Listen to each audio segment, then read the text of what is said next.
And look, I'll be the first one to tell you, there were a lot of days where I did not want to get out of bed. But the greats do things when they don't always want to. And that's the separation. I believe that whatever I put my mind to, and if I was willing to make sacrifices and I was dedicated, that I could achieve absolutely anything. When I said I wanted to win 8 gold medals, basically half the people in the swimming world thought I was absolutely crazy and nobody could ever do something like that.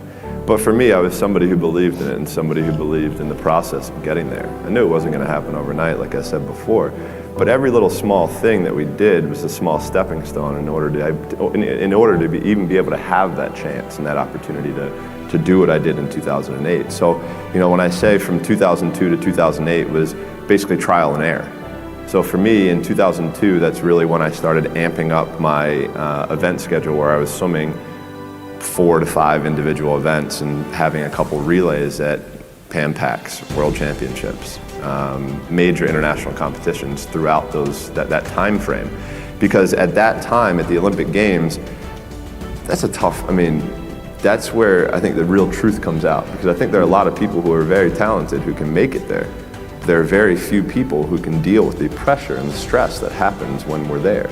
So that's why I say we had to make sure that we were physically, emotionally, and mentally ready, because I had to be ready to be able to kind of manage my emotions through that week. Yeah, winning a gold medal is absolutely incredible. There's nothing better than standing on the podium listening to your national anthem play after you had just won a gold medal. But for me, I'm somebody who I knew that I had 7 other events after the first day. So I have to throw that in the back of my head. I got to throw that race out. Even though if even like in 08, I broke a world record, won my first gold medal. Like, I was like, cool, like things are starting really well. So I have to put that behind me to then get ready for the next race. And on top of that, I have to make sure I'm eating the right amount, I'm sleeping the right amount, my body is as fresh as I can possibly be. So that means sitting in an ice tank, getting massages, getting stretched, all of these small things that end up adding up to the major end result. And that was something that we learned through that process. So for us, we always also tried to compare.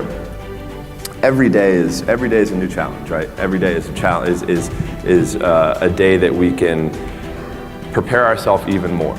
So for us, we would call it putting money into the bank.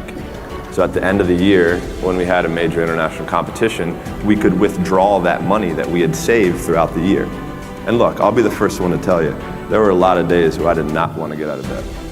And I guarantee you, if I ask the question here, if everybody is excited to get out of bed every single day, if I saw a hand, I'm going to blatantly call you a liar.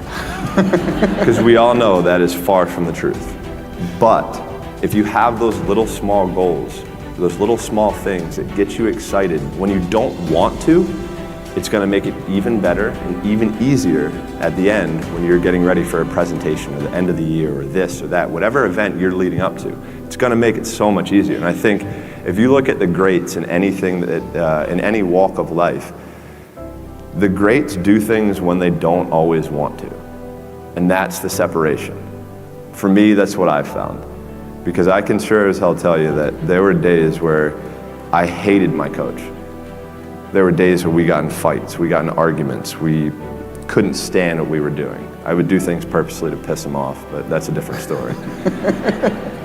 But I think that was just really how we worked. Like, he was somebody who was so perfect for me that if I ever would have swam for anybody else, I never would have had the chance to do what I did, because he challenged me in ways and forced my mind to think differently.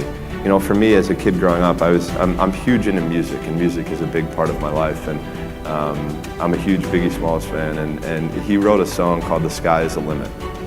And as a kid growing up, I believed that. I believed that whatever I put my mind to, and if I was willing to make sacrifices and I was dedicated, that I could achieve absolutely anything.